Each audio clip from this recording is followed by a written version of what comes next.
Nós vamos fazer contato com o professor do Departamento de Ciência Política da Unicamp, Wagner Romão. Bom dia, Wagner. Bom dia, Glauco. Bom dia ao pessoal da TVT e da Rádio Brasil Atual. Wagner, e hoje nós temos a expectativa, a partir das 10 horas da manhã, da sessão que vai determinar a instalação da chamada CPI da Covid ou CPI da pandemia, conforme o veículo. E assim ela já vai começar bastante agitada, porque tivemos fatos novos, inclusive a divulgação de uma tabela direcionada a 13 ministérios do governo, enumerando 23 acusações frequentes contra a gestão de Jair Bolsonaro na condução da pandemia. Muita gente viu isso como a elaboração de uma estratégia de defesa, outros viram como uma confissão de culpa praticamente do governo em relação justamente ao enfrentamento da pandemia de Covid-19. Qual a sua análise a respeito desses 23 pontos, Wagner? Olha, Glauco, eles realmente estão bastante temerosos a respeito do que pode ser essa pandemia. Desculpa, essa CPI da pandemia, né? Da pandemia, infelizmente, no momento adequado, eles não conseguiram dar conta e acabaram protelando, né, as ações que deveriam ter sido feitas para o combate ao coronavírus e para a diminuição dos impactos da pandemia. É difícil a gente considerar isso como uma barbeiragem do governo, porque a gente sempre fica pensando que esse governo ele atua, né, de maneira a criar factoides, a criar fatos, né? Mas realmente essa tabela ela parece realmente ser alguma coisa ali de uma mente que não entende de política, né? Ou que tem uma visão tão ortogonal, né? Tem uma visão tão tem uma visão tão ingênua, né, do que poderia acontecer em termos de vazamento dessas informações. Eu acho que eu tendo a ficar com a segunda hipótese aí, né, de que realmente eles tentaram se precaver de algumas questões, né, das 20 e tantas questões, e existem muitas outras que deverão ser respondidas nessa CPI, e fizeram um planejamento que acabou realmente vazando, né? Eu acho que o que nós vamos ver a partir de hoje é um cenário de muita dificuldade para o governo, né? Porque além de ter minoria na CPI, na composição da CPI, realmente esse governo é um governo que cometeu muitos deslizes, muitos erros, né? Muitos até crimes na condução dessa tentativa de lidar com a pandemia da Covid-19. E fica bastante evidente que esse é um calcanhar de Aquiles do governo, dada a movimentação do próprio presidente da República, também de seus assessores, das pessoas próximas, em relação à formação dessa CPI, porque a atenção que o governo dedica a ela é algo que realmente é bastante notório, né, Wagner? Claro. Veja, Glauco, o que acontece, né? O governo Bolsonaro ele foi criando ali uma série de anteparos para tentar se safar de diversas acusações que vêm desde as acusações ali contra o Fabrício Queiroz, né? E a família Bolsonaro ainda quando estavam no Rio de Janeiro, né? Seja na Assembleia Legislativa, seja na Câmara de Vereadores. E toda essa preocupação do Bolsonaro em criar influência na Polícia Federal, em ter um procurador-geral da República absolutamente afinado àquilo que ele entende, né, leal ao presidente, ter um ministro no Supremo Tribunal Federal absolutamente articulado também ao seu pensamento, né, e ao seu resguardo, né, ele tem criado esses anteparos que certamente vão aparecer, já começaram a aparecer ontem, né? Quando a Carla Zambelli, a deputada, conseguiu essa liminar junto a um juiz de primeira instância, né, para tentar dificultar essa presença do Renan Calheiros à frente da relatoria da CPI, que é o cargo mais estratégico da CPI, né? Então eu penso que nós vamos ver muita coisa vai acontecer nesses próximos meses de CPI, porque o governo está acuado, mas está preparado para enfrentar E eu acho que a tática de enfrentamento aí vai ser exatamente essa, de colocar uma série de outros elementos em jogo que possam dificultar a própria CPI a se focar sobre o governo Bolsonaro e ter que lidar com uma série de outros problemas que vêm aparecendo. Hoje, por exemplo, saiu também uma acusação, um inquérito da Polícia Federal a respeito de desvios lá no Amazonas, né, que podem incriminar o governador do estado do Amazonas. Então, eu penso que nós vamos ver isso, é uma tática de guerra, né, uma tática de fazer confusão para que você mesmo possa sair ileso de uma situação de batalha. E Wagner, você tocou numa questão que eu já ia pedir a sua análise também, que foi justamente essa decisão tomada pelo juiz Charles Renaud Frazão de Moraes, acolhendo os argumentos apresentados numa ação popular pela deputada federal Carla Zambelli, que impediria que Renan Calheiros tomasse ali posse como relator da CPI da Covid, e quando vários juristas ali fizeram uma análise do despacho que parece assim bastante inconsistente, não só em termos de fundamentação jurídica, mas também de desconhecimento, né? Ele mostra ali que não sabe como funciona sequer a instalação de uma CPI, mas mesmo assim proferiu uma decisão que é uma decisão, ainda que em sede de pedido liminar, quer dizer, temporária, é uma decisão grave, porque é uma interferência no processo legislativo. Vimos mais um lance da chamada politização do judiciário, da judicialização da política por parte de um juiz, de mais uma vez um magistrado de primeira instância, Wagner. Pois é, eles estão absolutamente cooptados, né, pelo sistema político, né, e existe entre esses atores do judiciário, aqueles que são francamente bolsonaristas e que vão cumprir qualquer tipo de tarefa que seja designada a eles, né? Eu acho que essa estratégia, né, essa estratégia ou essa tática de diversionismo que tem sido usada pelo Bolsonaro e pelos seus comandados, né, Carla Zambelli é uma comandada do bolsonarismo, ela pode criar realmente um ambiente, porque veja, a CPI ela pode dar em muita coisa e pode não dar em nada, né? Eu penso que essa estratégia de um confronto aberto, veja, a Carla Zambelli é uma deputada, né, que enfrentou por meio do judiciário uma decisão do Senado, né, uma articulação que está sendo feita pelo Senado. Isso não é pouca coisa, né? Isso me parece que não só coloca esse campo do judiciário contra o Senado, né? E o presidente do Senado tem dito que não vai aceitar esse tipo de decisão, inclusive, como você disse, né? Ela tem problemas ali no próprio entendimento de como é que funciona o processo de indicação. Não se trata de uma eleição, não são votos que são apurados, né, entre os 11 componentes da CPI para eleger o relator. O presidente é escolhido, né, e a partir daí o presidente toma a decisão, o presidente da CPI toma a decisão de indicar, né, de nomear o seu relator, aquele que vai o assessorar nos seus trabalhos. O relator ele é meio que um elemento de investigação, né, alguém que trabalha para organizar o inquérito que está sendo feito pela CPI. Esse é o papel do relator e ele está subordinado a decisões do presidente, né? Quer dizer, ele é nomeado a partir da decisão do presidente e não de um colegiado que o elege. Então, a decisão ela é realmente lamentável, né? E não só isso, ela desconhece realmente o rito.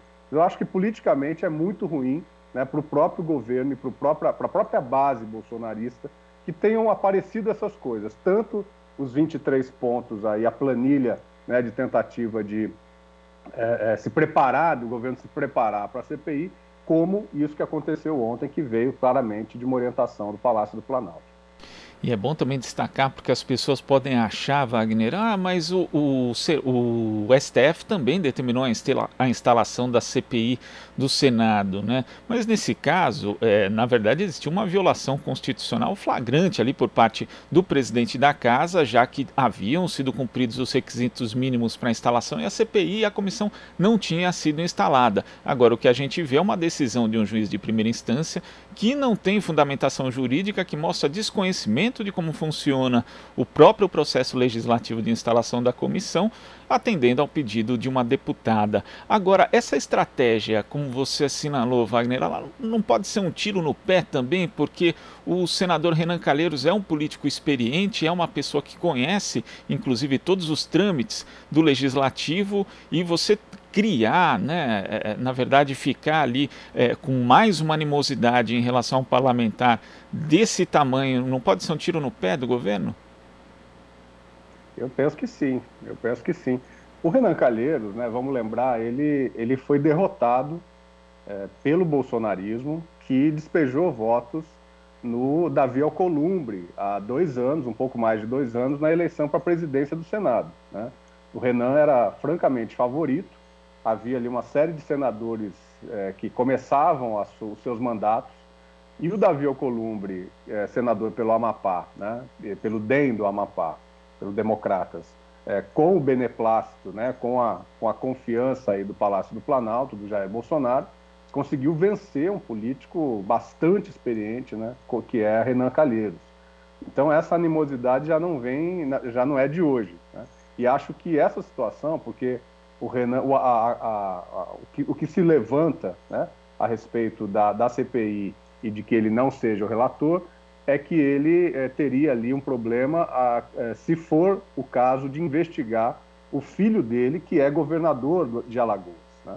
Que é um estado dentre os 26 estados e mais o Distrito Federal, sendo que o foco da CPI não está exatamente nos estados e nos municípios, mas no próprio governo federal e, eventualmente, nos repasses do governo federal aos estados e municípios, né?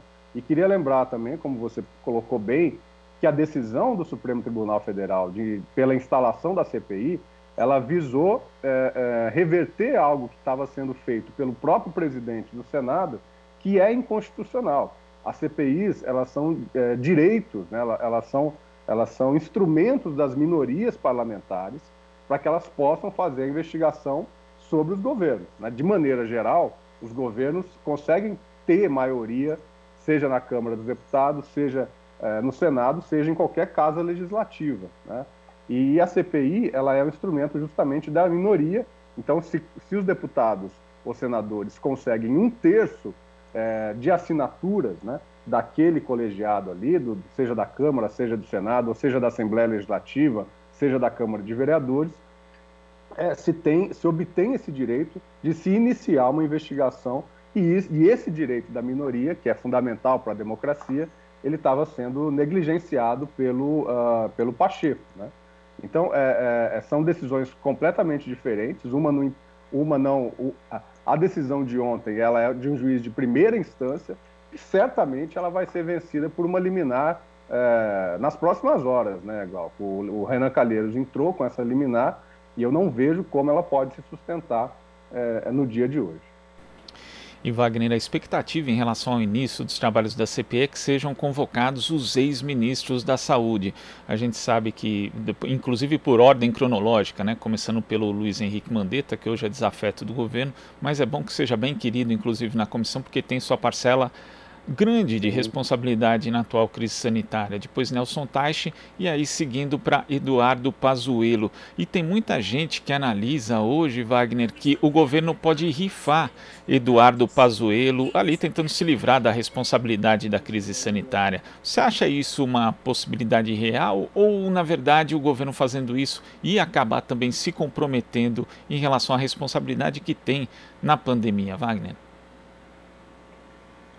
Isso é bastante delicado, Glauco, porque o Pazuello foi um aliado fidelíssimo, né, de Bolsonaro.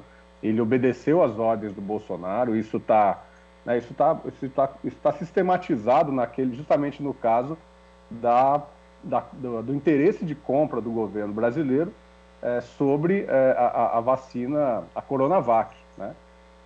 O Pazuello mencionou isso, disse que tinha entrado em acordos com o Instituto Butantan, né, para a reserva dessas vacinas e dos insumos, né, sobretudo, que vêm da China, ou que vieram da China. E ele foi desautorizado pelo Bolsonaro no dia seguinte, ou até na mesma tarde, se eu não me engano, né? E depois tem vídeo disso, né? Tem vídeo do Pazuello dizendo que manda quem tem direito e obedece quem tem juízo, né?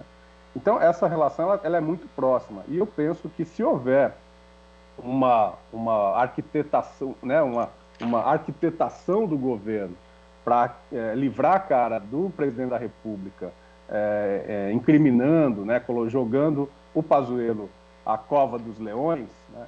É muito provável que nós tenhamos reações também dos militares que já estão bastante, né, contrariados com algumas das decisões recentes do Bolsonaro, e acho que aí a gente pode entrar numa espiral muito perigosa para o governo, né? Eu vejo que esse caldo todo, quer dizer, nós estamos iniciando hoje uma cobertura, né, vocês, companheiros e companheiras da imprensa, e nós tentando fazer análise política, nós estamos entrando numa cobertura de uma CPI que ela realmente pode iniciar o fim do governo Bolsonaro, né? Que pode não acontecer um impeachment, ela pode eventualmente não levar a isso, né? E depende muito de acordos políticos que possam ser feitos nesse processo.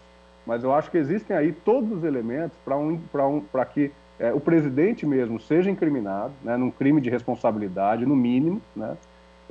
E aí depende da quentura dessa fervura aí, se isso pode redundar num processo, né, mais grave, que seria o processo de impeachment. Portanto, a saída de Bolsonaro, a eventual saída de Bolsonaro antes do final do ano de 2022. Né? E a coisa é tão, né, surreal. Às vezes a gente olha para o cenário político brasileiro e pensa que está no teatro do absurdo.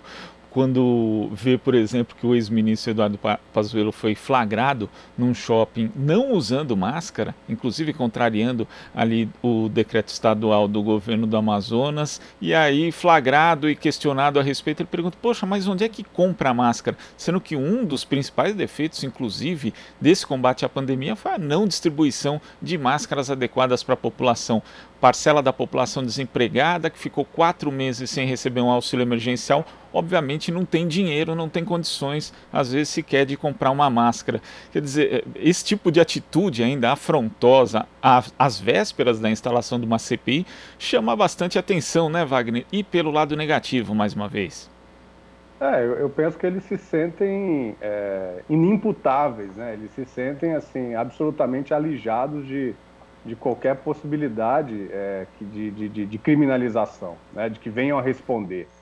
Então eu acho que essa soberba que o Bolsonaro tem, que os ministros do Bolsonaro têm, que muitos no campo do bolsonarismo têm, né? E muitos deles já caíram. Acho que isso é importante a gente dizer também, né, Glauco?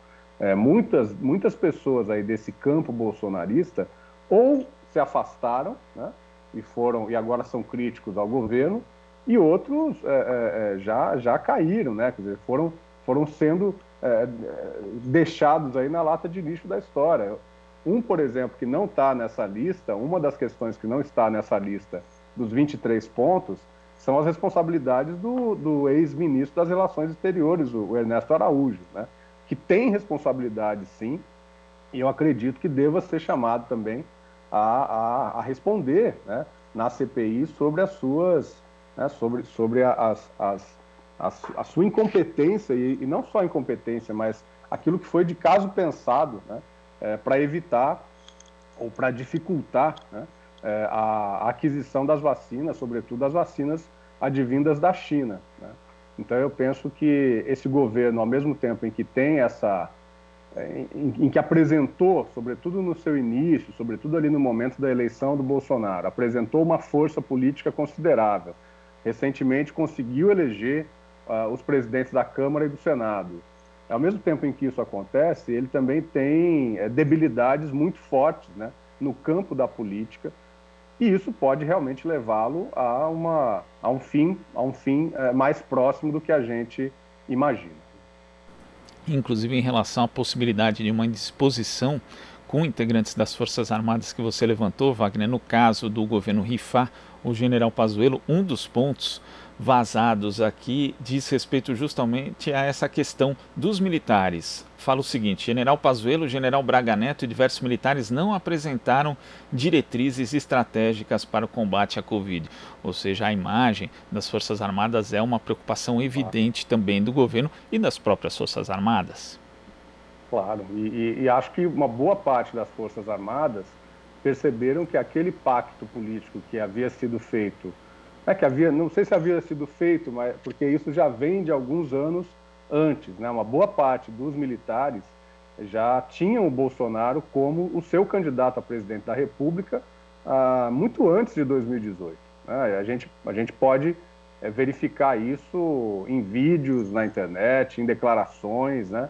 Em uma certa disposição dos militares em se, digamos assim, se vingarem, né, de um processo político que veio se colocando, enfim, nos governos, uma parte dos governos do PT, sobretudo ali a partir da instalação da Comissão Nacional da Verdade, né, que gerou um constrangimento muito grande nas Forças Armadas. Então, o pacto dos militares com o bolsonarismo, ele já vem de muito antes, mas ele realmente se consolida com o início do governo e com essa militarização da esplanada dos ministérios. Os militares estão espalhados em toda a esplanada, né?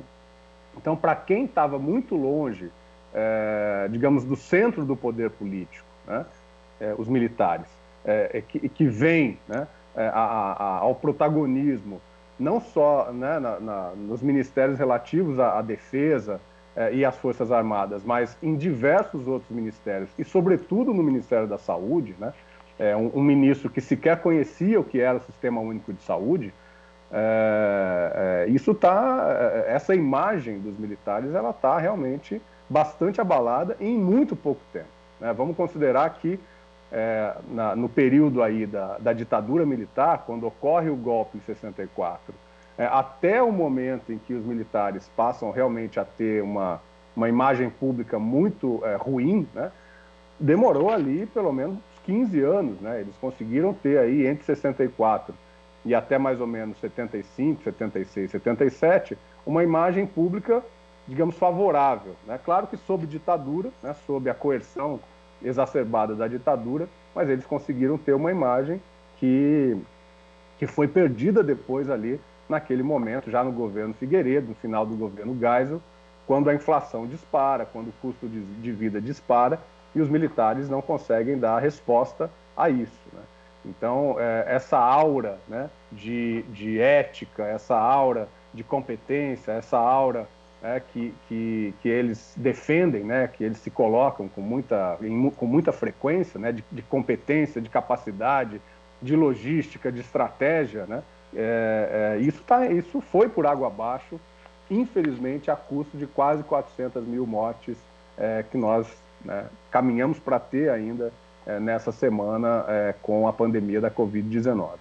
Então, eu penso que essa realmente é uma página, né, que em breve nós vamos ver que os militares também vão querer virar da sua história e que nós precisamos aí sempre lembrar do que aconteceu no período da ditadura e do que está acontecendo agora, de novo, para que isso não mais se repita. Glauco. Tá certo, Wagner. Queria agradecer a sua participação aqui no Jornal Brasil Atual e até a próxima. Grande abraço, Glauco. Grande abraço a todos e todas. Abraço. Conversamos aqui com o professor do Departamento de Ciência Política da Unicamp, Wagner Romão. Aqui você ouve as notícias que os outros não dão. Jornal Brasil Atual.